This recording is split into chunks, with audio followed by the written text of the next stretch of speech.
So welcome back, and we'd like to again welcome the people viewing across the globe by internet, by live stream video.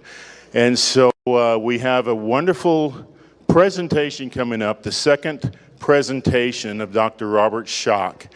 And what an amazing man, what an amazing work, and just prepare yourselves for another wonderful presentation on Easter Island. It is entitled Solar Outburst in the End of the Last Ice Age. So a warm Earthkeeper welcome for Dr. Robert Schoch. Thank you. Thank you very much.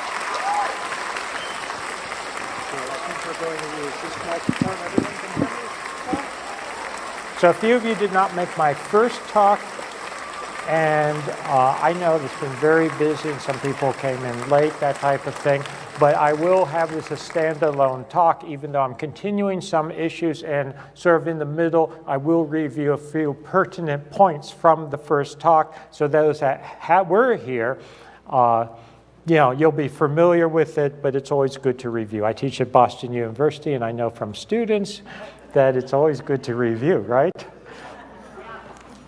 Especially if you're having an exam. Which you all are. It's the exam of life, correct? Yeah. Yeah. Okay, so I want to talk about Easter Island. Easter Island is very special to me and Katie, my wife, for a couple of different reasons. We just love the island, but it's also been instrumental in the research. And if you've read my book, you know that it's special to us for another reason, and that is, in fact, we were married there. So, yeah, so it is very special to us. So we'll start by just having a little introduction to Easter Island. And Easter Island is sometimes known as, it goes by various names. Why is it called Easter Island? Because it was discovered by the Western world on Easter Sunday. It's sometimes known as Tipita Tihenua, and that basically translates as the navel of the world. Or you can think of it as the beginning, the origin place. Now, lots of places think of themselves as the beginning or the origin, but in the case of Easter Island, I think this really does have significance, and we'll come to that. Easter Island is located in the South Pacific. It is sometimes referred to as the most remote inhabited location on Earth. It really is isolated. It's a tiny little island. This is as we were flying in on our first trip to Easter Island, looking at it from the airplane. It's about 2,000 kilometers from any other inhabited land, and the indigenous people were isolated, I believe, for effectively thousands of years on this tiny but beautiful island. The island became known to the Western world first when the Dutch explorer Jacob Roggeveen spotted it on Easter Sunday in 1722. So that's where we get the name Easter Island. And it is known, and this is a very early painting, known for the big heads and torsos, the Moai. That I'm sure everyone has seen pictures of Moai. If you haven't been to Easter Island yourself, that's what it's best known for. And these Moai circle the coast of Easter Island. Here I have tens of thousands of mysteries. That is not an exaggeration. Easter Island is packed with archaeological sites, some small, some large. It's literally a treasure trove of ancient history, and I believe has not been fully explored, not been fully understood to this day. But just to give you a little sort of overview of the island for those that haven't been there. Has anyone been to, some of you have been to Easter Island, I know, because James was telling me that there was a trip there. But this is one of the complexes, the Ahu Tahi complex, and the Ahus are these bases, and on them the Moai. So this is some of the Moai on the Ahu, And something that a lot of people who have not been to Easter Island, they have a misconception. They think of the Moai as looking out to the ocean. No, their backs are to the ocean. They look inland. They look toward the center of the island, effectively. And they sit on these Moai, these ahus, which are artificially constructed, ancient artificial constructions. These Moai are actually incredible in terms of scale and size. The erected ones that stand on some of the ahus are up to 10 meters tall, 75 tons in weight. There's actually an unfinished Moai, I'll show you a picture of it later, that's still lying in the quarry, and it's 21 meters long and has an estimated weight of 250 tons. So I mean, think about what they were doing, or what they had planned to do. Just some pictures to give you a sense of it. Really, I can't say this enough, it's just a gorgeous island.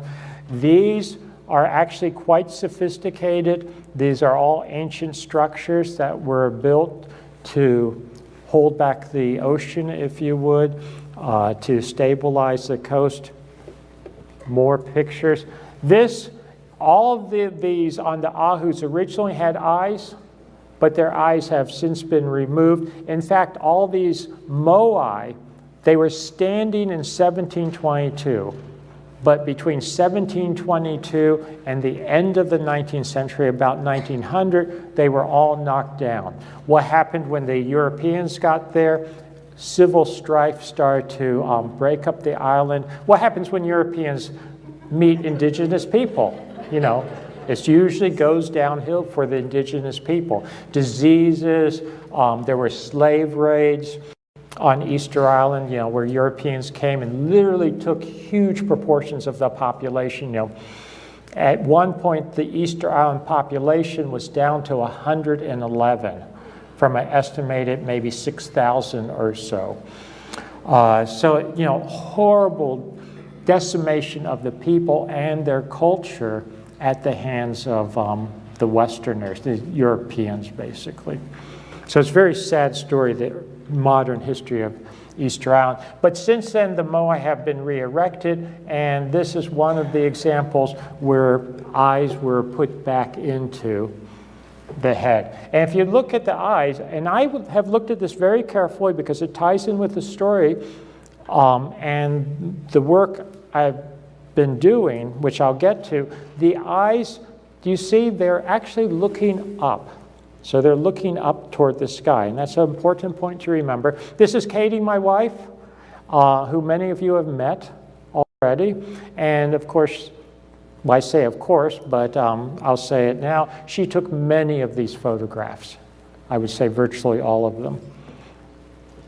Again, these Moai, and some of them have people called a hat or a top knot. People vary as to what the interpretation is, or is it symbolic? We can come back to that. And you see many of them are missing it now. These probably all had the top knots or the headdress on them. Just give you a sense of the coast. And this is interesting. What you have here, you could call it a jetty, but it's a volcanic island, so most of these Moai are made out of volcanic tuff stones, or tufa stones, not basalt, a bit softer rock, and that's an important point we'll come back to, but still not trivial to carve a Moai that weighs, 75 tons or more. But they also built, it may not look so impressive, but they built these seawalls and they built these jetty-type features going out into the ocean. So there's some real sophistication here, and they also worked with the natural structures. It's a volcanic island, as I said. It has 3 calderas, 3 corners of the island. I'm a geologist, so I like these types of things. And they're very beautiful. This is the caldera. It is considered, quote, extinct volcano from a human perspective. What does that mean? It's been some thousands of years since it's erupted. From a geological perspective, as far as I'm concerned, it could potentially erupt again. There's a couple more views of it, and there is Katie and I standing at the edge of this caldera. Here's another one of the ahus with the Moai. I show this one. This is one of the most impressive ones. There we're going up to it. This is an isolated Moai with myself for scale. It's a fairly small one, all things considered. And this is Tangariki. And to give you a little sense of it, look at them. We showed this picture to someone, and he asked, was it photoshopped? No, it's not photoshopped. And notice the two people on the lower left for scale. Actually, I'm that person right there. Can you tell? But really, you have to experience it. And yeah, it's just huge. And what were they doing this for? That's another question. Well, we'll come to that. And because most people take pictures from the front, this is what it looks like from behind. And aren't they cute? All lined up there. Here's a wedding shot. Yeah, this was our wedding day with the Moai. Now, where did these Moai come from? They were quarried. Most of the Moai that we know, as I said, they were coming out of the volcanic, it's a tufa rock. I won't get into a lot of geology, but it's the volcanic rock that's found there. This is really the major quarry for it. And do you see them all there? Do you see them sticking up? Those are the little heads. There's a number that are erected to this day right at the quarry. They're still at the quarry site, but they were put up. That more or less they were built or they were carved lying essentially on their backs, and then they were raised vertically. Do you see some of their heads popping up now? And this is one lying on his back. He wasn't fully quarried. He's left partially quarried. And we're going to get closer. And here we're in the quarry, and you can see, you can walk around here, and they're just all over the place. It's like a forest of Moai. And there's the front and the back of the same one. Katie and I standing in front of it. And here, notice the long ears. Do you see the long ears? Long, extended ears. I think you can see it there too. This one's starting to fall over a little bit, but most of them are standing vertically, and they've remained vertical. That's actually another important point that I will get to. And look at this one. This is sort of unusual. It says reuse or a totem pole, but do you see how this is a body here? This was a head originally, and then that head seems to have been recarved as a body and another smaller head. So use and reuse, or at least different stages of use. So let's talk about the interpretations a little bit, some of the work that's been done. Have people heard of Thor Heyerdahl? Yeah, I think so. Most people have heard of him, the late Thor Heyerdahl. He was a famous explorer, a famous discoverer, scientist, and he became very famous for reconstructing, for instance, transoceanic voyages. And he demonstrated how with, quote, primitive, and I would say it's not quite so primitive, technology, for instance, indigenous boats versus, what are generally called rafts, but they're not rafts in a primitive sense. He did the classic Kon-Tiki and traveled across the Pacific. He had the Ra and the Ra-2, which he was able to traverse the Atlantic. Those were reed boats, very much like the reed boats that we see that the Sumerians and the Egyptians had. And he demonstrated how these, quote, primitive vessels, in fact, were incredibly seaworthy, how these, quote, primitive people could use very advanced navigational techniques and cross the oceans. And that's something I've been very interested in for a number of years. I actually wrote a book some years ago called Voyages of the Pyramid Builders, where I talk about the evidence, including the evidence developed by Thor Heyerdahl, that in very ancient times, people were traveling around the world and passing on information, passing on physical goods in some case. But that's another story. But how does it tie in with Easter Island?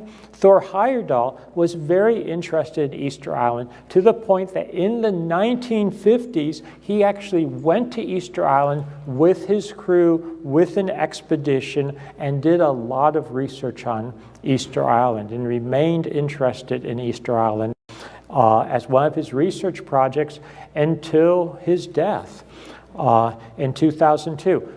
This is not Thor Heyerdahl, but this is one of his members of his staff and crew, and these are other members. This is on Easter Island. I don't know how he did this, but they found and excavated this Moai, which if you look at, doesn't that look different than the ones I showed you? It's very anomalous, but it's there on Easter Island. There's no question that it's a real Moai on Easter Island. They excavated it. It's right in the same quarry. You can now see it. These are photographs that Katie took of it, and it's very different. Remember I mentioned the long ears?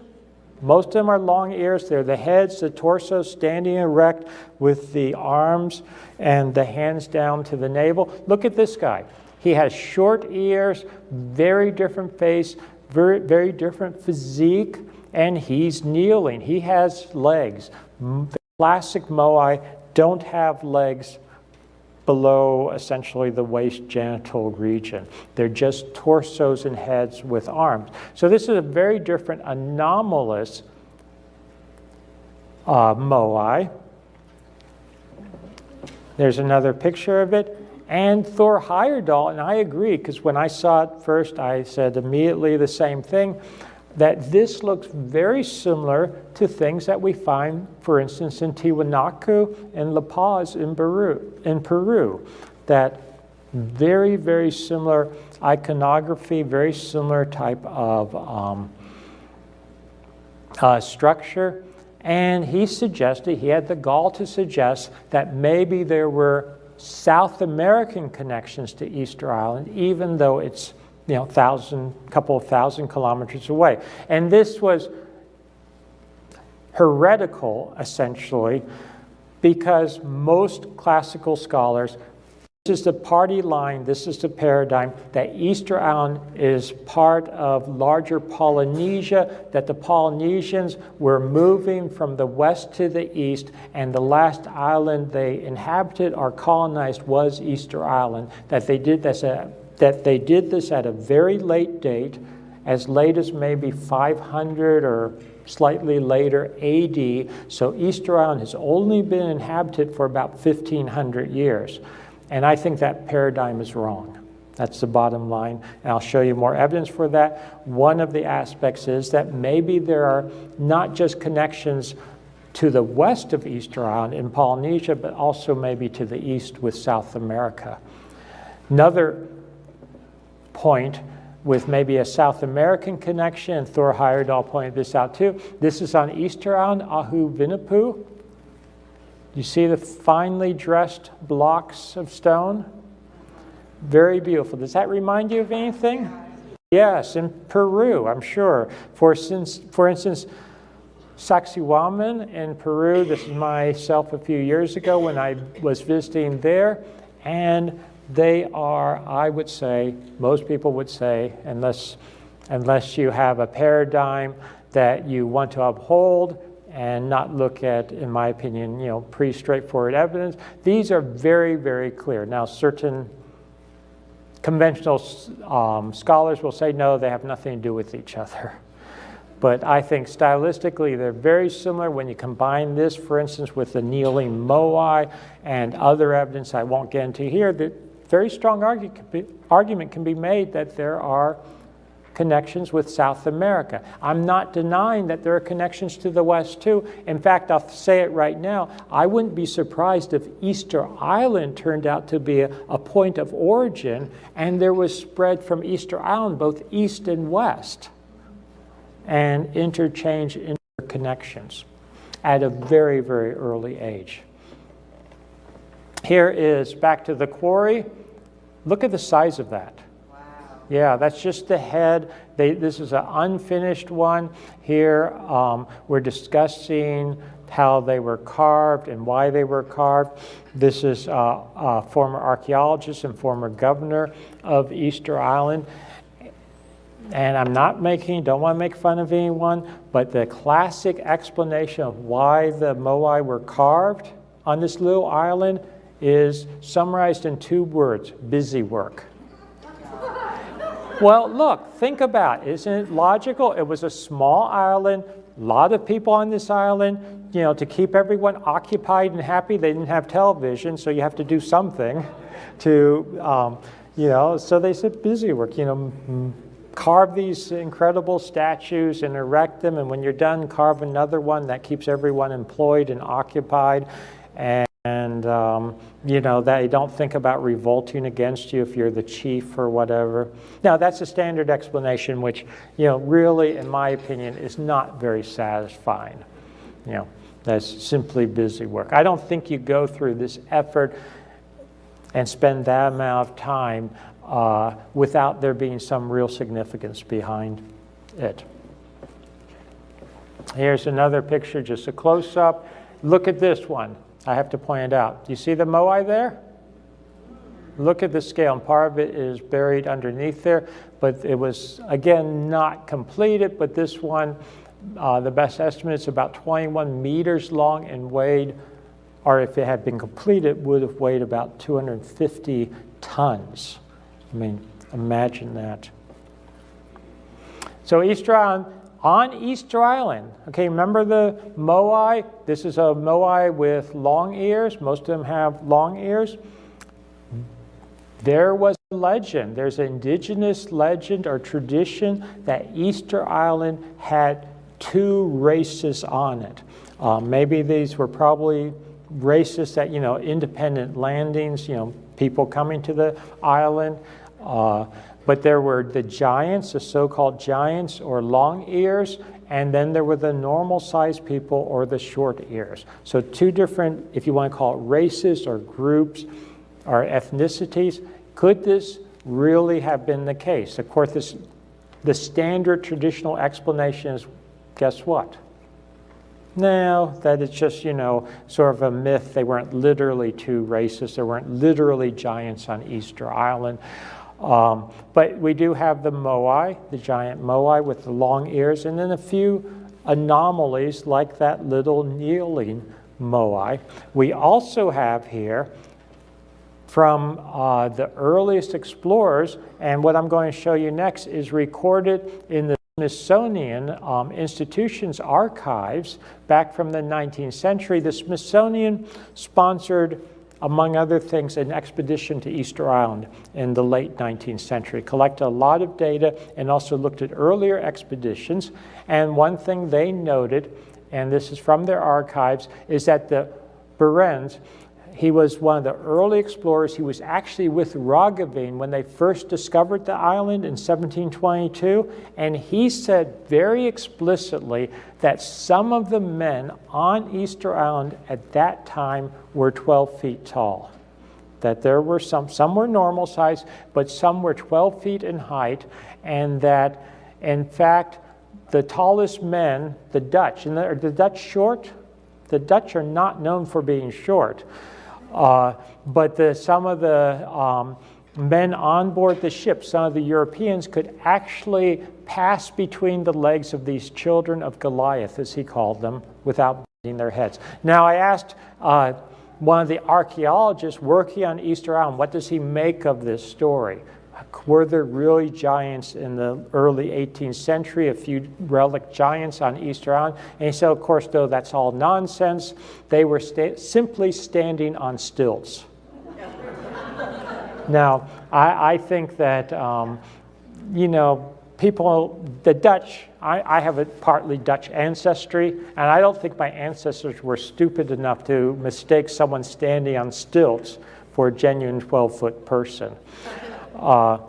And also, if you read it, he talks about them rowing out to the ships, etc. That would be hard to do standing on stilts.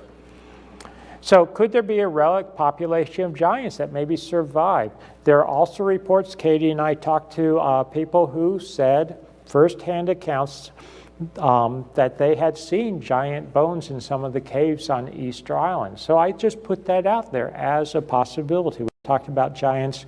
Other people have talked about giants earlier during the conference. I do want to point out that the Dutch not only spoke about giants on Easter Island, they spoke about something else that you've already heard about in one of the previous talks, and that is little people on very small islands in Indonesia, because the Dutch were trading in Indonesia, the Dutch East Indies, and they discussed in was now modern Indonesia, Java, and Sumatra, and the islands associated with it. They said that as they were trading with indigenous people, the indigenous people would talk about little people, which the Dutch did not see directly, but little people that lived up in the mountains would come down and sometimes raid the villages, steal the babies, that type of thing. And of course, the Dutch didn't really know what to make of this. Modern anthropologists and researchers have generally done what? Dismiss these stories as, again, nonsensical. But in 2004, the species, a new species was discovered, Homo floresiensis. In fact, I remember this vividly, wasn't that long ago, only 10 years ago. Some people in the scientific literature, they claimed that this was supposed to be a hoax. Other people said it was just a malformed individual. Comes from Indonesia about 18,000 years ago. After the first specimen was found, more were found. Here's this skull compared to a modern human skull. It turns out that Homo floresiensis, there's no doubt in researchers' minds now, was a distinct species of human, a diminutive species of human. And this is the way National Geographic described it. A male Homo floresiensis returns from the hunt. Found on the island of Flores in Indonesia, these ancient humans grew no taller than a 3-year-old modern human child. So imagine that, how big a modern 3-year-old is, but these were adults. Their small size led scientists to nickname the species hobbits, after the tiny Lord of the Rings characters. The first such individual was found was female. Since then, at least 7 individuals have been found, including males. Initially, when you find one individual, yes, you can maybe make a case that's pathological and not representative of a race of small individuals, but even more have been found since then. And some of these go back to at least as recent as 13,000 years ago. Is it conceivable that they were still alive in the 18th and 19th century?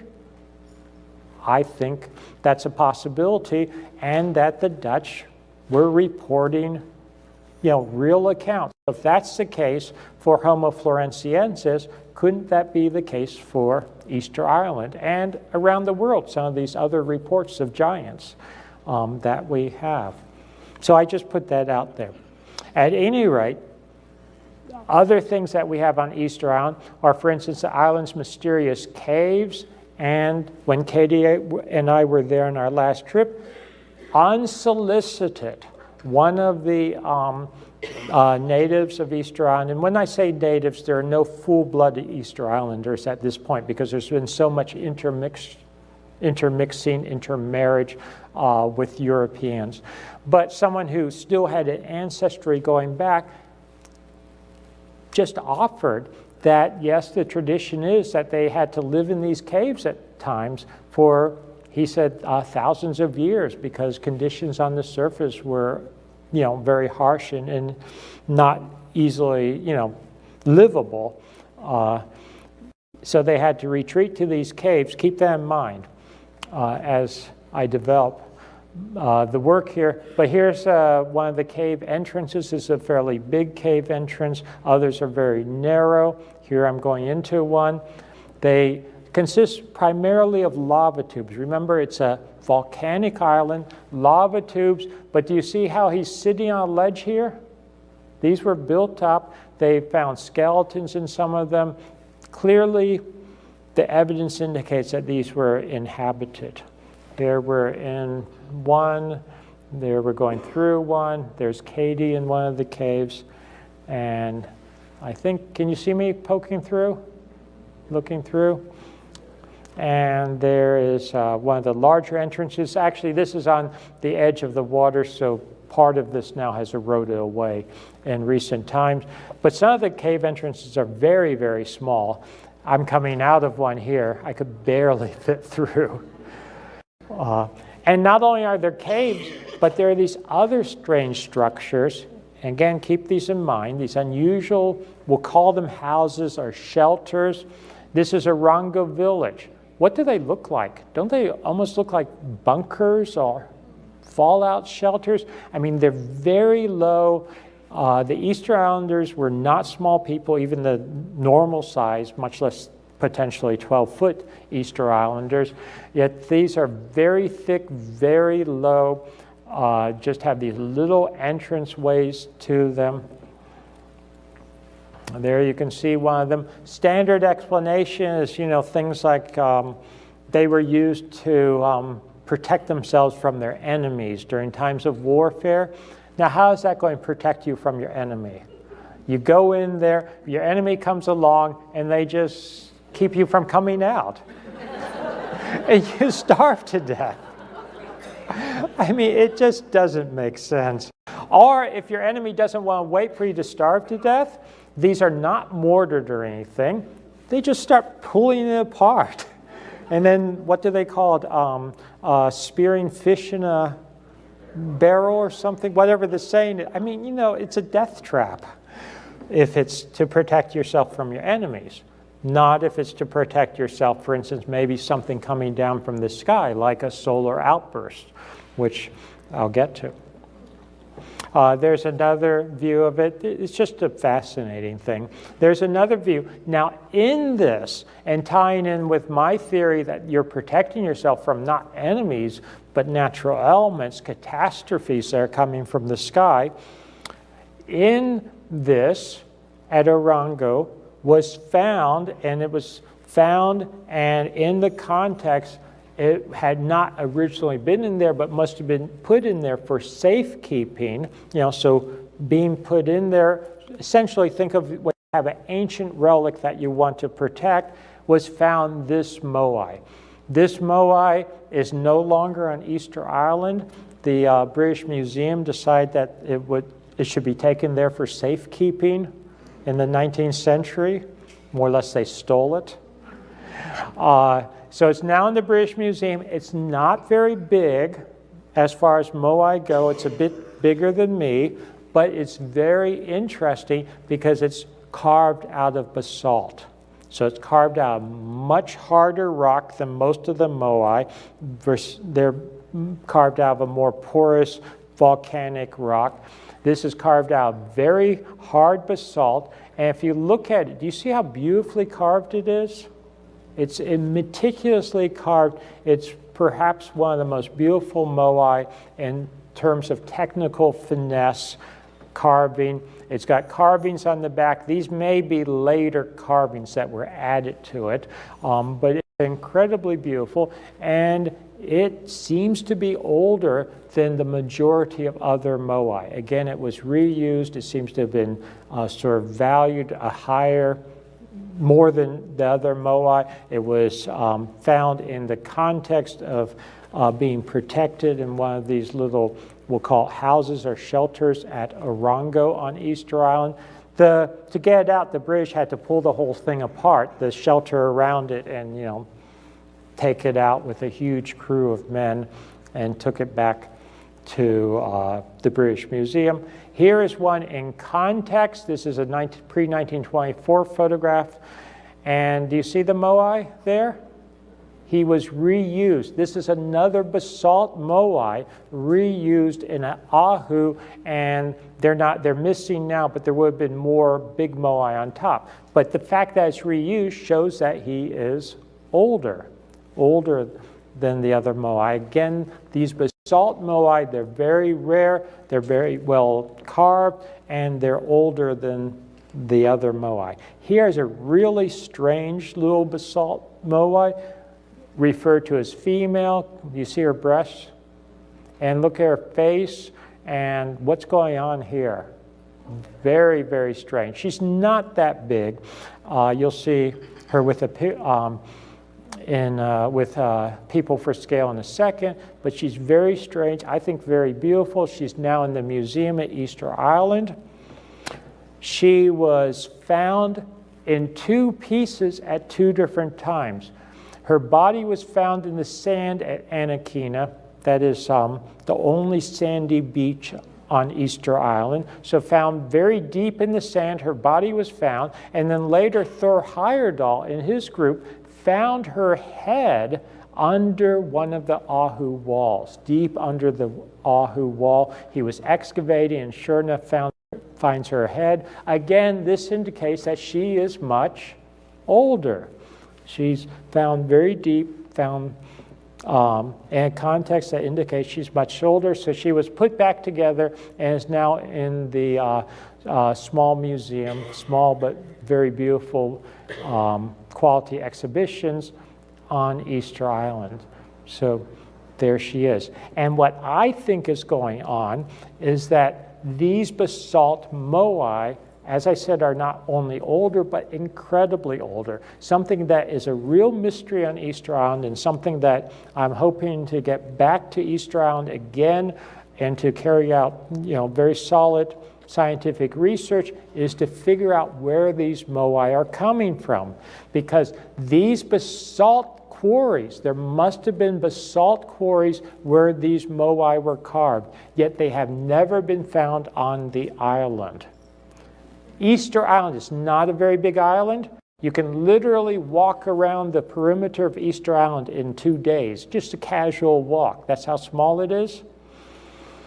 So if the basalt quarries have never been found, geologically, I expect that they're actually lower than the other quarries that I showed you, stratigraphically or topographically. That's what the geology would suggest, that they're lower geographically. So that means they must be lower. They're off the coast of the current island, but Easter Island, back in the Ice Age, or pre-Ice Age, back before about 10,000 BC, it would have been much larger. Why? Because sea levels were lower by 100 meters or more. So in fact, if we can find off the coast of Easter Island the basalt quarries, do you see the implications? That would indicate they were being quarried and worked 10,000 or more years ago, which would really throw a monkey wrench in the standard chronology. Does everyone see where I'm coming from? Yeah, and I think we've already got half the case made, because, it's not a big island. You should be able to find where these things were quarried if they were quarried on the current island. Here's another thing that's going on. On Easter Island, you have these Birdman petroglyphs. Can you see them there? Yeah. This ties in with the Birdman competition, which is part of the late history, we'll call it, of Easter Island. They don't do this anymore, but this is some old photographs. These are some of the same rocks, and here the petroglyphs have been chalked in so you can see them. You see the Birdman? Okay, remember the concept of the Birdman motif. Here he is, the bird, or the bird human form, holding an egg. Go back to a photograph that Katie took. Can you see that nicely? See the Birdman? Yeah. And they had a tradition in the 19th century.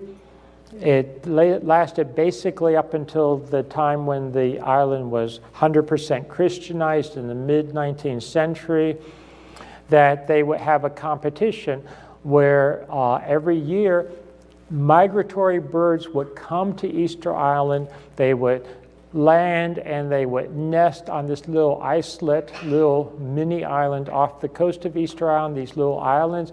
They would have a competition among the different tribes, we'll call it tribes or clans on Easter Island, where they would go and they would swim through these waters, which are quite shark infested and whatnot. This is no mean experience. This is not something you can do very simply. And they would go, and there was a competition to go and get the first egg and bring it back without breaking it. So the Birdman competitions, and that would determine, you know, sort of a power structure for the coming year. But I believe this competition really was a recollection of something more important in terms of a theme of a, quote, Birdman. Do we see Birdmen around the world in different cultures? Sure, you think of it in Egypt, you think of it around the world, and we'll come back to that. Here's another picture of one of the Birdmen, or a petroglyph. We were hearing about petroglyphs earlier today if you attended some of the talks. There's a early 20th century picture, another one. See him with his hand, and there's another one. So a lot of strange things on Easter Island. And another picture or so. Something else that's on Easter Island is this indigenous script. This is known as the Rongo-rongo script.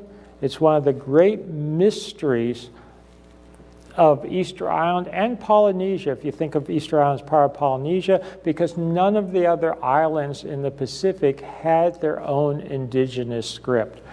And this is a fairly complex, sort of hieroglyphic type script. Classic linguists to this day have not been able to interpret it or make much sense out of it. So it's really one of the great mysteries, and I believe that ties in with the story that I'm going to piece together in a few minutes, and it's actually one of the major clues as to what was happening to these early cultures at the end of the last ice age. So these are Rongo-rongo tablets. They're carved on wood. The tablets themselves are not necessarily that old, maybe just a couple of hundred years old, but I believe, and all the traditions say, that they are recording early texts, things that were passed down, copied again. Just for instance, like biblical texts or Plato, we don't have the original copies. In fact, much of Plato, the oldest we have is maybe 1000 AD, even though Plato lived back 2400 years ago. Here's a modern rendition of the Rongo-rongo outside of the mayor's office. Do you see it there? Yeah, I mean, it's blown up, obviously. This doesn't seem to work now. Oh, there we go. So there's the Rongo-rongo modern rendition. Also, I mentioned the island is called the navel of the world. Well, not only is the island called the navel of the world, but at Anaquina, this is Anaquina, on the beach there is a stone, that particular stone, Katie in her wedding dress. That particular stone, legend has it, that is the navel. That's the navel stone, and legend has it that this is not indigenous to Easter Island, that this was brought to Easter Island by the early settlers. Now, theoretically, you should be able to tell that by looking at the lithology, that is the specifics of the type of stone. I was certainly tempted to just whack off a piece for analysis, but I think if I had done that, I might be in a Chilean prison at the moment. They are actually so strict, depending on when you go there and how they're feeling at the time. On one of our trips, not us personally, but everyone, they searched everyone's bags to see if you even had a little piece of rock. Because it's such a small island, it's got so many antiquities, they don't want you touching anything. I don't know if you heard about it. Someone got in a lot of trouble for trying to knock off a piece of one of the Moai as a souvenir. I mean, major crime. I think it was a Japanese tourist, but don't quote me on that. No, I'm serious. So before we put everything together, just a few more sort of pictures of a tour of Easter Island. This is the only real beach, sandy beach on Easter Island, Anakina, very, very beautiful. These are all newly planted, relatively newly planted palm trees, because Easter Island, by the 19th century, let me put it that way, it was just decimated. Plant life, the human population, never was that much animal life on the island. It's a very remote place. Fairly treeless. Here is, again, that naval stone without people in the picture. These, I don't know that those are ancient, but this is the one that is traditionally the ancient naval. Here's Anakina in 2010. Now look at this picture. This is Thor Heyerdahl again. Do you recognize from the last slide? But look what he was allowed to do in 1980s. He did excavations there, and look at what he found. Well deep underneath, another wall, and look at those blocks. See how finely carved they are, how finely dressed they are, and being deep underneath, they are much older. Something's going on here. Unfortunately, to my satisfaction, these were never properly studied, and since then, this has all been filled back in again. Why would you do that? Are they trying to cover something up? Don't they want to know the true history of their island? Here's the back at Anakina, the Moai and the Ahu, and I just show this to you because this has been reconstructed in the 20th century. All of these got knocked down when there was strife on the island in the 19th century. Here's a little picture when they were just blocks in the sand on the beach. But do you see how this is this one here with the carving on it? Something I'm very interested in as far as trying to date and get a handle on this is geologic changes, things like sedimentation rates, erosion rates. So part of my research I'm now collecting as old photos as I can. So for instance, this is was published in 1957, so pre-1957 photograph. This is one that we took in 2010. Do you see much difference? Aren't they very close? Yeah, more or less. It's not a situation where we're building up a lot of sediment, and the last was at 53 years, that type of thing. It's been very stable. Here is a pre-1924 photograph. Do you see the navel there? Versus 2010. And again, I'm analyzing things like this for any changes. Katie sometimes says, why do I take so many pictures? Because I take a lot of pictures. She takes the good pictures, but I just take pictures. So I'm taking pictures like crazy out the window as we're driving by things. And one picture I caught was of this hill on Easter Island. And then later, going through archives, I found this from 1946. Do you see that's the same hill? And this allows me now to analyze erosion rates from 1946 to 2010, and bottom line is there's virtually no change. These are slightly different angles, so you take that into account, virtually no change. So it's very, very stable. And this is important geologically because you look at something like this. Okay, this is a Moai. Do you see them there? A lot of these guys have been buried up to their chins, up to their shoulders, their chins, their necks, in sand, sediment, I should say. When you excavate them, this was excavated around World War I period, early 20th century. You excavate them, and they have full torsos and arms. This one was excavated by Thor Heyerdahl. He got permission to do that. Look how deep it is. How much sediment built up. That does not happen overnight. That, I would contend, does not happen in a mere 1,500 years. You're talking thousands and thousands of years, I believe, by natural sedimentation rates. And I've looked at this closely. I don't believe for a second that they were digging holes and just dumping them into holes, and then burying them again. unless, well, I guess if you buy the busy work argument, that would make it really busy work. But what I think we have here, as I'm piecing it together geologically, is a real discrepancy with the standard story. I think we already have very strong evidence that Easter Island, like many of these other sites, it goes back to a much earlier period. Now, yes, some of the Ahus and Moai were reworked. Some of them are later, but I'm talking the origins of the tradition. The origins of people being on the island go back much more than simply, say, 500 AD.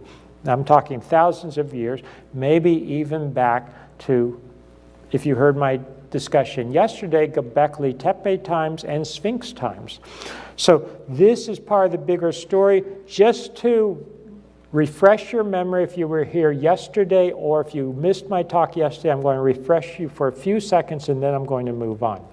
So the standard paradigm, and I learned this as a graduate student and an undergraduate student, but even at Yale, where I got my PhD in geology and geophysics, we were still imbued with the standard paradigm, much of which owes itself to V. Gordon Childe. He espoused the standard paradigm, popularized it, of the origins of species. And as I pointed out yesterday, the standard paradigm is that you go through these fundamental evolutionary stages. You start out as savages, hunters, gatherers, then you sort of evolve toward barbarism in a technical sense, early cultivation, agriculture. The Easter Islanders, as far as most people are concerned, in the popular mind, and when I say popular mind, even the archaeologists, well, they were sort of, maybe they weren't really savages, they were certainly had agriculture and cultivation, but they were basically barbarians, if you would. In a technical sense, they just had little villages. Maybe they were just slowly getting to the point of civilization. Some archaeologists, for instance, dismissed the Rongo-rongo. They say that's not even Easter Island writing. They say that was like little kids in kindergarten. If you have a little child and they see adults writing, then they try to imitate it. That's the archaeological explanation in some cases. Some archaeologists, some historians say, well, there's no real evidence that the Easter Islanders had any writing before they saw Europeans writing. So they treat them like little kids. Oh, they saw the Europeans, having writing, so they tried to make up writing after that. Some say that, just decorative carving. And going back, one point here is that according to the standard explanation, civilization first arises in Mesopotamia about 3500 BC, does not go any further back. As I discussed yesterday, this is not the standard story. Plato talked about world ages. We've talked about Atlantis here at this conference. There's a long tradition that there were ages before the last round of civilization. There was civilization or civilizations before the last round of civilization. And my early work on the Sphinx denied the standard dating, or did not hold up the standard dating. The standard dating is 3500 BC for the rise of civilization, that the Sphinx was first carved in 2500 BC. As I mentioned yesterday, I first went and worked on these types of issues as a geologist in 1990. That's where the standard paradigm, which is still held by most historians and archaeologists, started to break for me. When I went to study the Sphinx in 1990 with John Anthony West, whom some of you know of. He wrote books like The Serpent in the Sky. One of the, I would say, great early people in now what I'll call this field of alternative work. And the bottom line, again to review a little bit, is that the Sphinx shows evidence of water erosion even though it sits on the edge of the Sahara Desert. And this indicates that it must go back to an earlier period.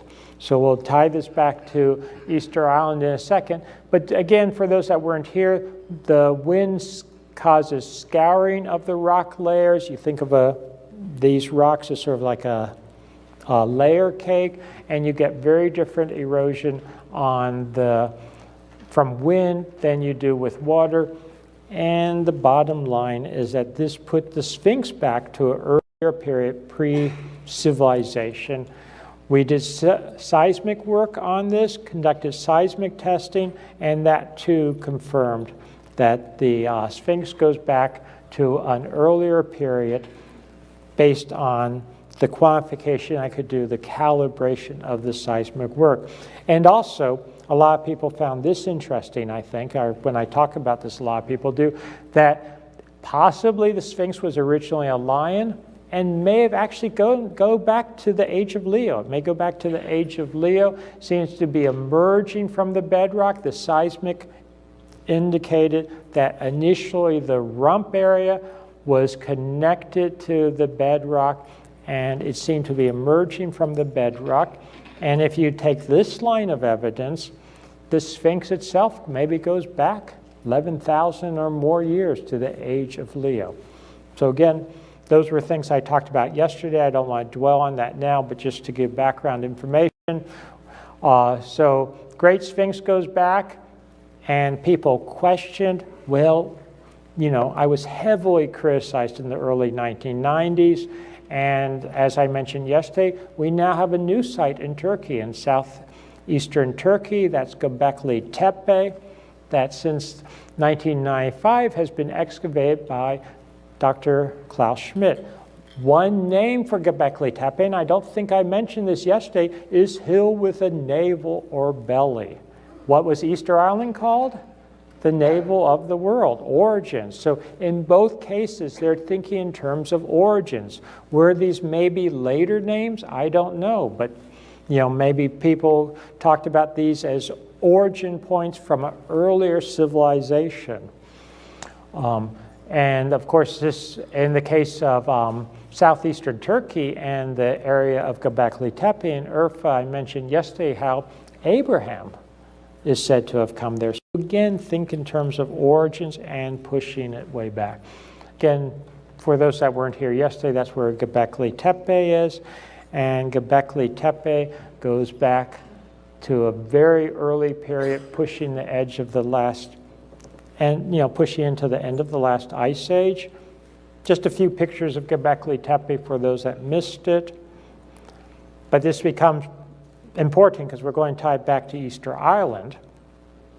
And it's really a stunning site. I hope that some of you will come visit it with me this coming summer, next summer. Some of the photographs of the pillars. Notice that these pillars have arms and hands just like the what? Moai on Easter Island. We'll compare that in a minute. And very important, Gobekli Tepe, as we discussed, shows evidence of catastrophe, cataclysm. Notice here that pillar, which was re-erected in ancient times before the entire site was covered over in 10,000 BC. So this is a site that was intentionally buried by 8,000 BC, and as much energy was spent to bury it as to construct it initially, and the question was why. So this is now going to tie several themes together: the Sphinx, Gobekli Tepe, Easter Island. And it was very interesting. Katie and I went to Gobekli Tepe in Turkey. We had gone to Easter Island, let me get the chronology right, not that much earlier. So we saw these sites very in our own history. You know, it wasn't that long, and we had both fresh in our mind, and we couldn't help but see that there looked like there were a lot of connections, iconography, in terms of iconography, in terms of style, etc. And I just want to show a few here. For instance, with the hands and the positioning of the hands, And the Moai, yes, they have faces, unlike the pillars at Easter Island, but they're very stylized. They're very, I think, symbolic, if you would. Look at this, my favorite little Moai here, and the fellow from Urfa Man, not technically from Gobekli Tepe, but the same period. I don't know if you can see here, but they have the same positioning of the arms and the hands. Do you see the mouth? No, they don't have a mouth. They don't have lower legs. No, it's not just missing in both cases, but like the other Moai, they were carved without legs. So their torsos, their hands, their arms, they lack a mouth. This has obsidian eyes. This may well have had obsidian eyes because they used those on Easter Island. But they're half a world apart. You have a tradition on Easter Island. These are carved out of wood. These are known as Moai kava kava. They're, carvings from wood on Easter Island. Look what you have in Turkey. This happens to be stone because that's what survived. They may have had wooden ones too. But again, I was seeing all these similarities. I throw these out just for your consideration. How about the Easter Island Moai? Remember these top knots or hats?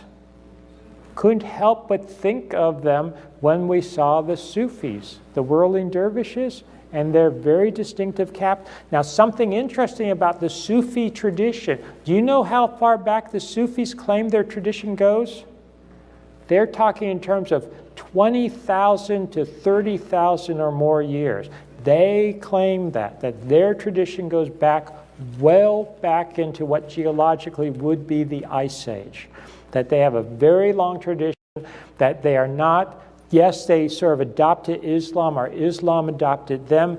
If you know anything about the Sufis, many other Islamic sects, they have persecuted them. They've seen them as non-Islamic, but they themselves claim a tradition that goes back literally tens of thousands of years. Here we have, remember I was talking about the Birdman?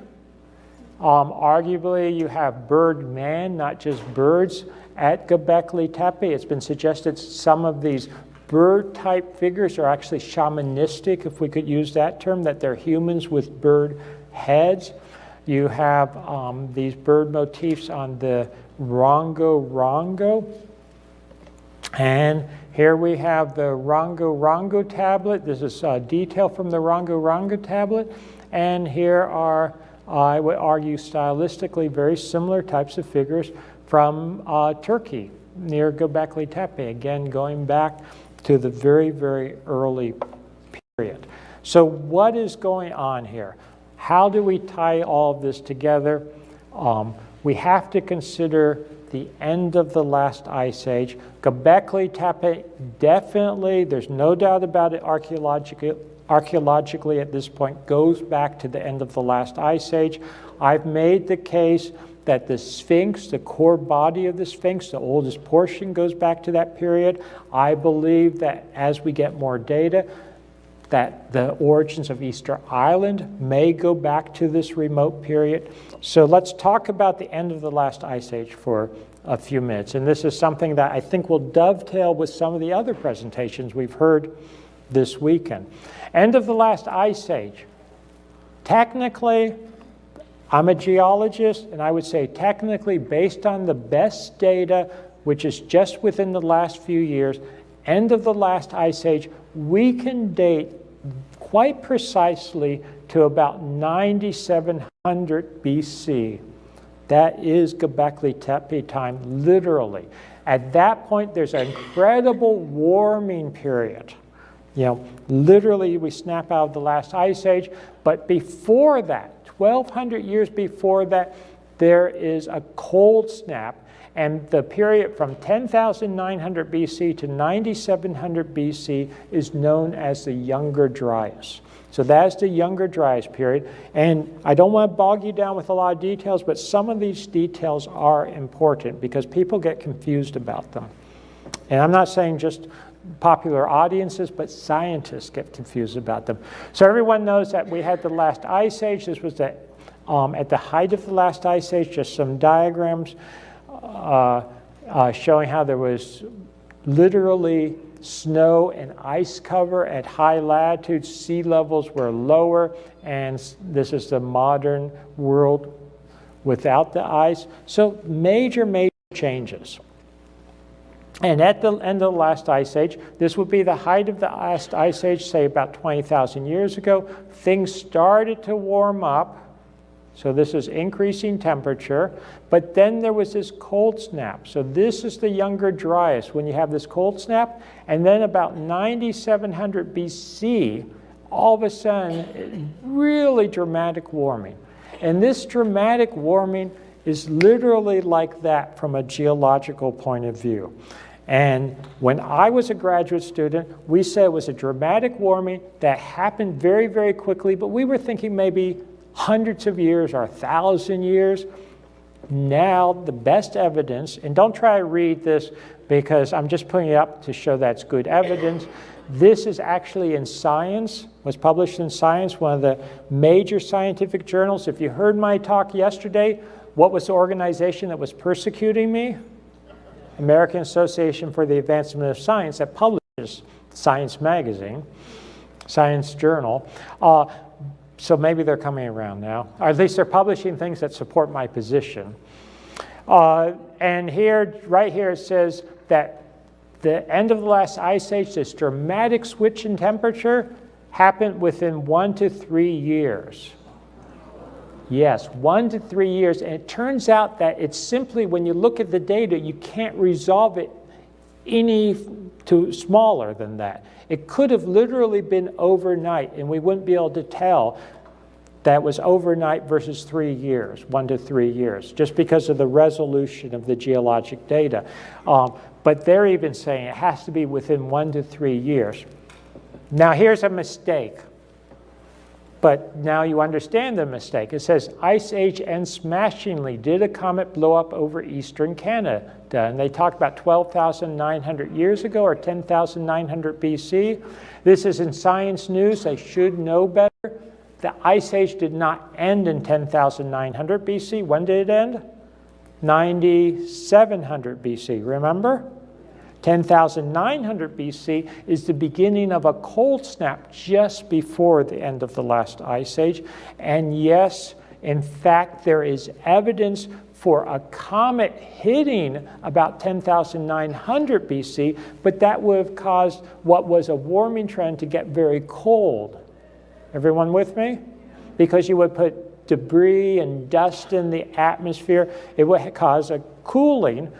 So the real question is, and I talk about this actually in my book, Voyages of the Pyramid Builders. I actually hypothesized this, and since then data has come out to support that. But what we have to ask, what we need to address, is not 10,900 BC, so forget about comets ending the last ice age. Yes, there were comets potentially at the end of the last ice age, but not at the very end. You with me? So there could have been a comet or asteroid, something hit that caused the cold snap at 10,900 BC. So this makes it even more dramatic. Why do we have this hot flash, if you would, this warming trend, this snap from very, very cold to very, very warm within 1 to 3 years or less at 9,700 BC, which actually ends the last ice age. What causes that? You know the answer already. I've already alluded to it today. I mentioned it yesterday, and I believe it was the sun. The sun is very volatile. We tend not to realize that. Sometimes it's quiet, sometimes it's not. It has major solar storms. And we've been talking about solar storms in this conference, so this, I believe, ties it right in. But the sun is not stable, as most people believe. It undergoes sometimes major solar outbursts. It ejects what's known as plasma, or charged particles, electrically charged particles. They come in at relativistic speeds, that is close to the speed of light in some cases. They can impact Earth. In some cases, they miss Earth. Is that a good thing? Probably, yeah. But in some cases, they hit the Earth. And the sun goes through periods of stability and periods of instability. A major plasma outburst hitting Earth would cause dramatic, massive destruction on Earth. This would dramatically warm the climate in a snap. It could end an ice age. And I believe that the Greenland ice core data, sediment core data, moon data, all indicate that this is what happened virtually instantaneously 9700 BC to bring us out of the last ice age. I want to develop that for a few minutes here. You can think of pretty plasma hitting. Does plasma hit the atmosphere all the time? Yes. Solar winds, that type of thing. It creates sort of pretty but innocuous things like the mild solar storms, the aurora borealis. But as early as the 1960s, a very brilliant, he's now deceased, astrophysicist at Cornell University, Thomas Gold, suggested that sometimes things are not so calm. And I want to read this quote and comment on it. He said in the early 1960s, and people laughed at him at the time. They said, yes, you're a brilliant man, you've won all these prizes in astronomy, but sometimes you've gone off the deep end. And he said in the case of a big solar outburst, the Earth's magnetic field could clearly not hold up the incoming gas because the Earth's magnetic field helps protect us.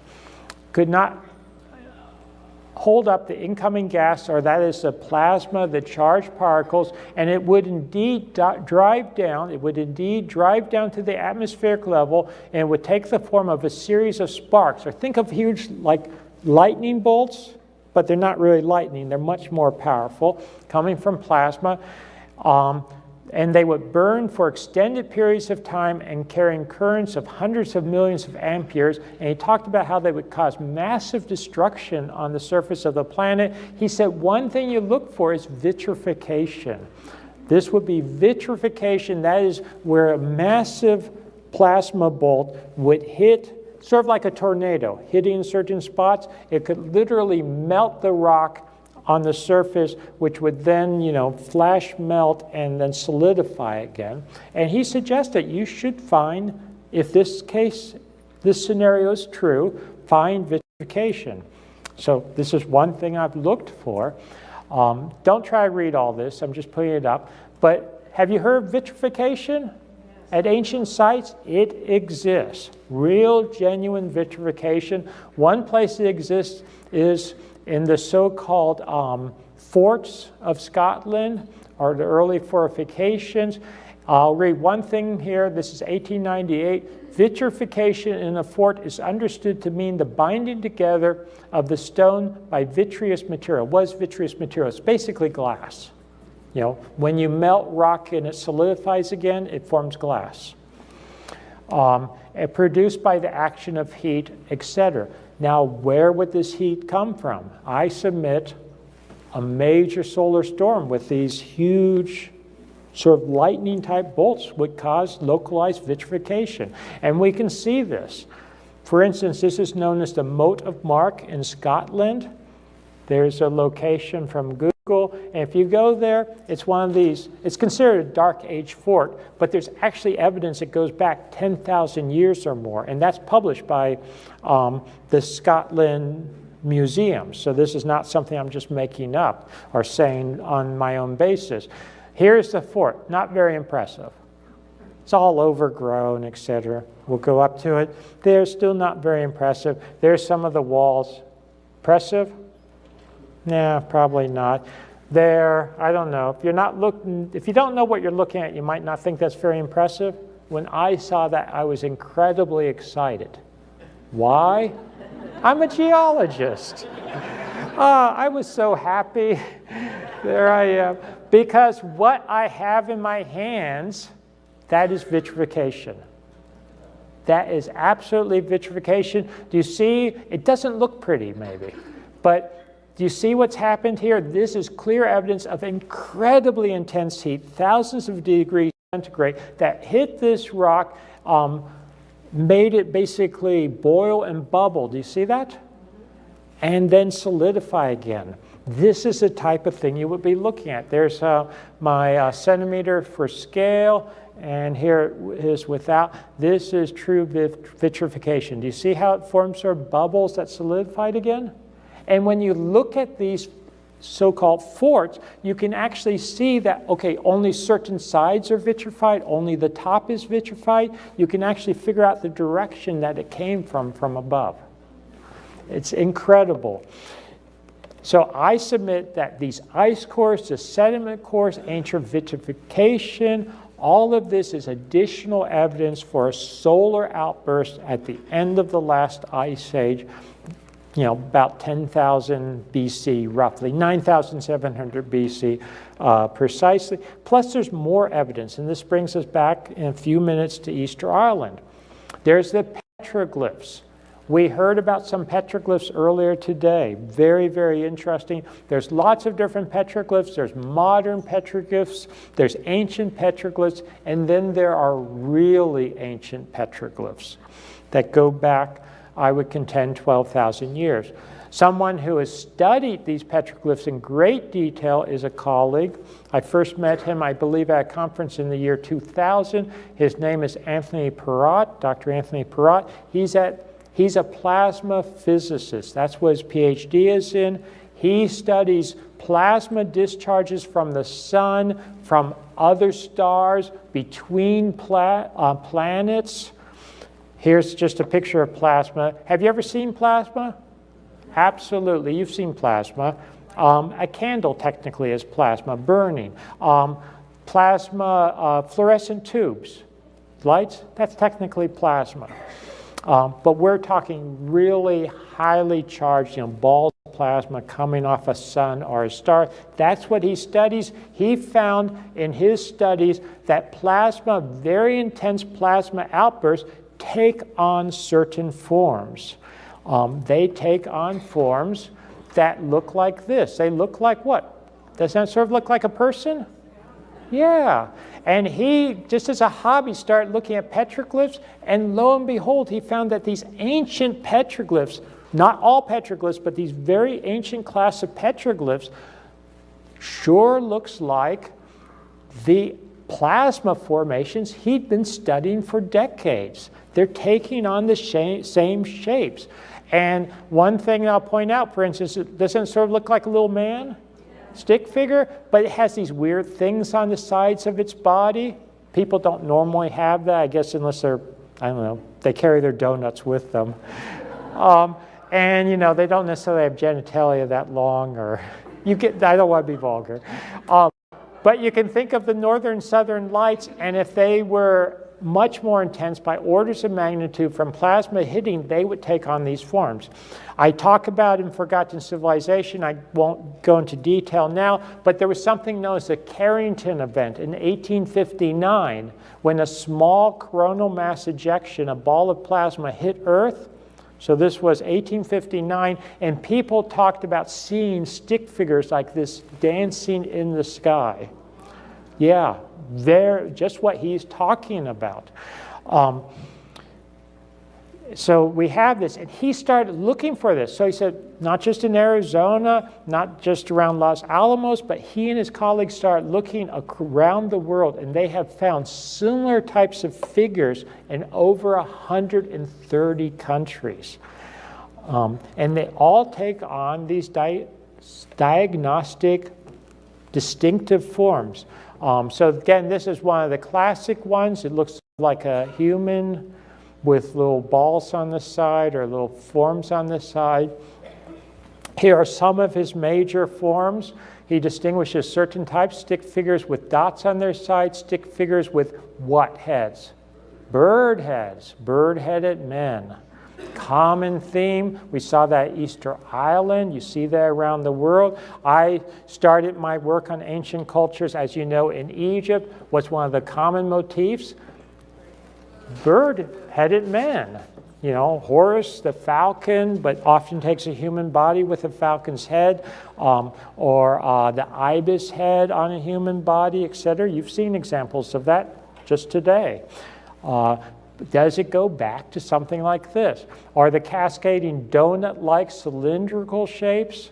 So these very distinctive features, and you find them around the world. Here's some examples from Dr. Perrott, everywhere from Arizona, where we are, to Spain and Saudi Arabia, all kinds of weird versions. But again, you get certain distinctive features, as he points out, like these dots on the sides, or extra pairs of arms, that type of thing, which all, in his interpretation, and I agree with him, would be what you would see if you were looking at plasma in the sky. So to be clear, he's not saying that the plasma came down and engraved this on the rocks. People were looking at the sky and drawing what they saw in these tumultuous times when the plasma was occurring. Here's some more pictures, again from the UAE and from Saudi Arabia. You find them around the world. Here's some Arizona and Saudi Arabia again. So very, very interesting. He's published this in refereed journals, scientific journals with his colleagues. He's talked about the what he calls a high current Z-pinch aurora, very technical way of saying a major plasma outburst from the sun. And he's talked about how the plasma would come in from the sun. It would come in certain directions. He has been able to map these directions, how it would come in, how it would flow in. And lo and behold, among other things, he has actually looked, as we have, at Easter Island and pointed out that a lot of the petroglyphs on Easter Island are oriented the correct way for people to have been looking up in the sky and seeing things in the sky and then drawing them, if that makes sense. And what do we have on Easter Island? Not just petroglyphs, but the Rongo-rongo script. So we're looking at this. When I say we, Katie, my wife, Catherine Ulysses, and myself, we're looking at this. We're trying to put things together. She, and I give her credit for this, she pointed out to me that we're puzzling over the Rongo-rongo, but when you start looking at these, they sure look like the plasma petroglyphs. In fact, a lot of them are very dead ringers, as you might say, for plasma configurations, as Dr. Perrott has reconstructed in the petroglyphs he was looking at. So Katie started comparing them, and I started comparing them. She put this together. For instance, the distinct different plasma shapes. Here are some of the what he calls pinch instabilities in the plasma columns, sort of turns into humans with bird heads, some of the petroglyphs, and the Rongo-rongo, which is very similar. Look at this. Here are some of the sort of stick figure type ones, and the petroglyphs, so plasma, petroglyphs, these are various computer simulations. Look at this. These are actual experimental data. Look at the Rongo-rongo. Isn't it very similar? Were the Rongo-rongo, were the Easter Islanders doing plasma physics on Easter Island, or were they looking up at the sky to see the natural plasma phenomena? Here's Rongo-rongo again compared. Here, I love this one, because here's the plasma configurations. Here are some of the petroglyphs around the world. Here's Rongo-rongo. Look how similar those are. The Rongo-rongo, I think, is even more similar in many cases than some of the, we'll call it, cruder petroglyphs around the world. I don't have time to digress too much into other things, but have people heard of the Nazca lines and the Nazca glyphs? I think this is part of the story. Here's some of the Nazca glyphs compared to Rongo-rongo glyphs. And here's an Easter Island. I don't know if you saw that in one of the other photographs, but they have pairs of hands, among other things. I know one person, we know one physicist who saw some very strong plasma phenomena, some very strong northern lights, and he described how some of them looked like hands in the sky when he was at very high latitudes and had the opportunity to see that. On Easter Island, this is one of the indigenous legends. This came from an ethnologist in 1963, so this was long before I'm thinking about plasma. I just want to make it clear that someone's not making this up to please me. And he recorded that one of the indigenous names for Easter Island was not just the navel of the world, but Matakaterani, I can't pronounce it, which translates as eyes gazing at the sky. Remember I talked about the Moai looking up? Gazing at the sky. And one of their legends in translation is in the days of Roko-Roko-Heydahl, that was one of the kings, legendary kings or founders, the sky fell from above onto the earth. I can interpret that. I think a valid interpretation is that is plasma coming down. You know, something's coming down from the sky. The people cried out, the sky has fallen in the days of King Roko-Roko-Heydahl. He took hold. He waited a given time. He's a politician, right? The sky returned. It went away and it stayed up there. And I'm sure he took credit for, you know, fixing the problem. But think about it. I think these guys were looking up at the sky for good reason. I think this is part of, you know, why they were important. Maybe a warning, maybe, you know, commemorating something, you know, that they went through. I believe that this is what we see in the Rongo-rongo. So were they looking at something very severe? Again, this is just to give you a feel for it. This is modern aurora borealis, but it would have been much more than that. Getting back to Perrot and his colleagues, again, they published on this. This is one of their papers, Evidence for an Intense Solar Outburst in Prehistory. I agree. Lots of evidence for intense solar outbursts. They very carefully avoid the issue of when it occurred. When did it occur? So what is the date on it? They avoid the issue.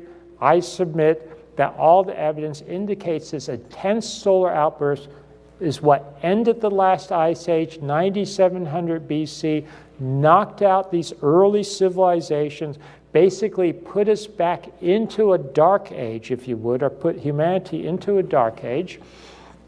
And it's what ended Gobekli Tepe, Great Sphinx. It's recorded on the Rongo-rongo. Now, just to be clear, and I talk about this in Forgotten Civilization, my book, maybe the Rongo-rongo was later used for more mundane purposes, you know, once you have a script, but of the few surviving tablets, and there's only about 26 that survived, the missionaries and all that type of thing, because they were burning them en masse. Does that sound familiar? You know, Christianize and get rid of all the pagan stuff. There's incredible repetition between them, so I think they were recording essentially the same thing, something very important, and they may have essentially been a scientific text, if you would, recording what was happening in the skies in terms of coronal mass ejections, things ejected from the corona of the sun, these solar outbursts, something that technically would be known as a solar proton event. I talk about this in the book, and orders of magnitude above anything which has occurred in recent history. The biggest one being the Carrington event, a major solar outburst in 1859. We say major, but it would have been very minor from an astrophysical point of view. As a side note, at that time in 1859, there wasn't much in the way of electronics or electricity, but there were telegraph lines. They were absolutely fried. If we had a Carrington event today, we wouldn't be talking right now. All the electricity would go out, communications would go down. It would be very, very severe. So I think this major solar outburst ended the last ice age. It would have melted the glaciers, it would have raised sea levels, it would have set off cataclysmic changes, and you know, it would have been an incredible situation. And it probably caused the water that you know, could have eroded the Sphinx. You would have had major precipitation as you melted glaciers, you evaporated water from oceans and lakes, and it has to come down again. So there would have been floods and deluges. You've came back to this, our timeline. So I think this is what ended it. Came back to things like Gobekli Tepe. They covered it over. Why did they cover it over? Why were they trying to protect it? I think because of these cataclysms that were going on at the end of the last ice age. And where would they go? They had to take shelter in thick stone buildings. They had to go underground. They had to go into caves. Does this sound familiar from Easter Island? Yeah, how they went into caves. Remember these guys? These shelters. And even if some of these are later, think about what did we do during the Cold War, and I'm afraid we may be going back into a Cold War. People had bunkers in their backyards. You know, if your people, if your ancestors had experienced this once, might you have a concept it could happen again? And you better be prepared. So even if some of these are proven to be a bit later, I think, you know, it's part of the memory. And we have around the world a tradition of going underground at a very early period. A lot of archaeologists, standard archaeologists, have asked, why do these ancient sites, why did they spend this time to carve and to go deep underground? It makes no sense. Well, yes, I think it does make sense if you have this in your past history. I mentioned Cappadocia, I think yesterday, where you have literal underground cities carving in the rocks. If you come with me, we'll go into one of them. This is Gobekli, and you go underground. This is the modern entrance to it. But it's incredible to go down there. And this particular one is 8 or more stories deep. It's beautifully constructed. I mean, this is high technology, the way it's constructed with great ventilation, extremely sophisticated. And yes, they'll tell you how it was used 2,000 years ago, or it was used in Byzantine times 1,000 years ago. But I think a lot of these are much older structures and they're being used and reused again. There we go down into it just to give you a sense of this. And after this cataclysm, I think we went into a major dark age. So I showed this briefly yesterday, I think. This is, for instance, Çatalhöyük, which goes back about 2,000 years or so after Gobekli Tepe. This is maybe 6,000 BC, but this was during what I consider a dark age after the demise of that earlier civilization at the end of the last ice age. Here we have very simple mud brick versus major stonework. So civilization seems to have been a major decline. So to summarize, and then I want to make a few more comments as to the future, all the evidence suggests in my mind that there's a major cataclysmic event in about 9700 BC. This ended the last ice age and it wiped out, I'll put it that way, the advanced and now forgotten civilizations, or all but forgotten civilizations that had arisen by the end of the last ice age. And we went into a dark age, we went into a major decline. So what could the future hold? I want to address that briefly. And where are we now? Could a major solar outburst happen again? Remember Thomas Gold, astrophysicist? I quoted before. He suggested that a major plasma event might hit about every 10,000 years. If that's the case, we're overdue. Not to scare you, but there's more data. Look at this. Solar activity instability at present is the highest it's been since the end of the last ice age. This is based on isotope data, which is a proxy. I won't go into the details now, but a proxy for solar activity. Notice at the end of the last ice age, this is at the end of the last ice age, so this is thousands of years moving up to the present. The sun was very active at times, went into lulls, very erratic. Do you see that? Very, very erratic with solar outbursts, and it would calm down, another solar outburst, calm down. And then since then, it calmed down, the sun sort of got calmer and calmer, and for the last few thousand years, it's been very calm until very what? Recently. And we're now going into, I believe, a period of incredible solar activity again. You've heard about this from some of the other speakers, and beware. Some people will say, oh, all of a sudden the sun is going dormant and it's becoming very quiet. You may have heard that.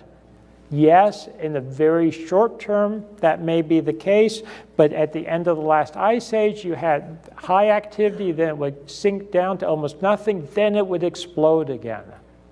So I would say beware. We are going, I think, into a period of real instability. So beware.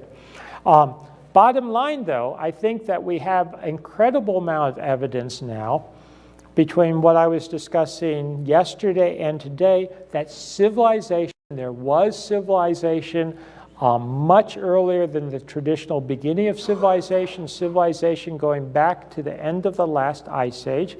And I don't think we should be surprised at this recent data, because after all, the ancients said the same thing all along. So again, I come back to one of my heroes, Plato, and he talked about Atlantis. We've been talking about Atlanteans at this conference. And you know, that Atlantis, according to Plato, when did it collapse? He says about 9600 BC. I'll give him 100 years. That is essentially the end of the last ice age. I think the timing could, you know, it's almost exact. You know, he talked in rough terms, and when you turn those rough terms into our calendar, you get 9600 BC compared to 9700 BC based on the most recent geological data. A lot of people actually will still talk about 9500 BC for the end of the last ice age, although the best data now, I think, pushes it back a couple of years. But what do we have here? There's ancient traditions of cycles of civilization, not just Atlantis, but earlier cycles of civilization.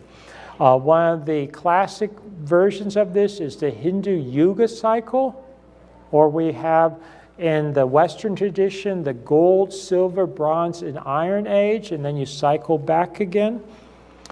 You have the precessional cycle, the age of Aries, the age of Pisces, the age of Aquarius. But the concept that we go through cycles, we go through different levels of consciousness, if you would, collectively. We go through different levels of technology. And I think that the data is now indicating this may be the case. Back at the end of the last ice age, arguably before the end, we're in a golden age. Some people will argue that was a golden age, that then we went into a decline, that for the last some thousands of years, we may have been going through a descending cycle, if you think of the Yuga cycle, and we're starting to, I hope, ascend now. We're starting to come back out of it and come back up to it, but I think there's still going to be rough times, there's going to be tough times. And just a few more quick comments, because I think it ties in with other people's work. Different levels of consciousness. The ancients talked about different levels of consciousness dominating different ages. And I think these are tied in with real changes on Earth. And a lot of this ties in with things we've been talking about, like electromagnetic radiation. So we have electromagnetic radiation in the Earth's atmosphere bouncing around between the ground and the ionosphere. You can think of this as energy waves or radio waves, instigated in large part by the sun and energy coming in. One of the primary ones you've heard about are the what? The Schumann resonances. Sometimes these are very extremely long wavelength, extremely low frequency, or ELF waves that resonate around the Earth. We are naturally attuned to them. Some people talk about this as the heartbeat of the Earth, the fundamental heartbeat of the Earth. I think many of you are familiar with them. They have various frequencies. Classic Schumann resonances are things like 7.8 or so hertz cycles per second, 14, 21, 26. And lo and behold, this is not coincidental, we've heard a little bit about brain waves in earlier talks. So you have your alpha waves and your beta waves and your theta waves and your delta waves. And these tie in terms of frequency with, guess what? The Schumann frequencies, the Schumann resonances. Experimentally, we know now that humans are very sensitive to these ELFs.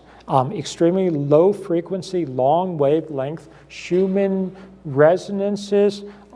You can talk about how the Schumann resonances dovetail with the different brainwave frequencies. Something that happens, whether it's HAARP artificially altering this or solar activity, this has a real effect on us, I submit, I believe. And this is someone I actually studied under Fairbridge. He's now deceased. This is from a paper in his honor. And he pointed out, he's a very good geophysicist, and he pointed out that the planets, the sun, the solar system, they all resonate together. They all affect each other. They affect the ionosphere. They affect the Schumann resonances. And this is down to the atomic level, literally. Now, this should not be the case. Evidence for correlations between nuclear decay rates and Earth-Sun distance. Everyone knows what nuclear decay rates are? The class, okay, think of something that is radioactive. It falls apart, it degrades, it decays, and it has a half-life. Okay, and that half-life is supposed to be constant activity. So I'm going to leave you with a couple of slides. This is someone I was interested to hear. He was mentioned before. I put this in before I got here. How many people have heard of the Theosophers? Yeah, Charles Webster Leadbeater. And I love this quote from him. It is one of the commonest of our mistakes to consider that the limit of our power of perception is also the limit of all there is to perceive. Because how many people dismiss things if they can't see it, if they can't feel it? And in fact, in many cases, I would suggest their paradigm, their worldview doesn't allow them to feel it. That doesn't mean it isn't real, it isn't there. So I think that we are much more connected. I'm sure many of you feel this way. We're tethered to each other. We're part of the cosmos. Our vibrations, if I could use that term, resonate throughout the universe. We affect each other. And tying in with the theme of this weekend, I think we need to figure out how to protect ourselves, how to save the planet. We need to be a piece of it. And we need to be, I'll use the term earth keepers, active earth keepers. Final plug for myself in the book. I've rushed through a lot of things. I go into a lot more detail in my latest book, including in the last chapter in particular, a lot of what we'll call the science and the sacred and the spiritual tying together. And I firmly believe that it's not just sort of voyeuristic to study these ancient cultures, but we have a lot to learn from them. I think they knew a lot of things that we have to relearn. So I encourage you to look into all of this, and I hope you will just pursue all of this. I think the information is very important. Thank you. Thank you. Thank you. That was wonderful. Thank you.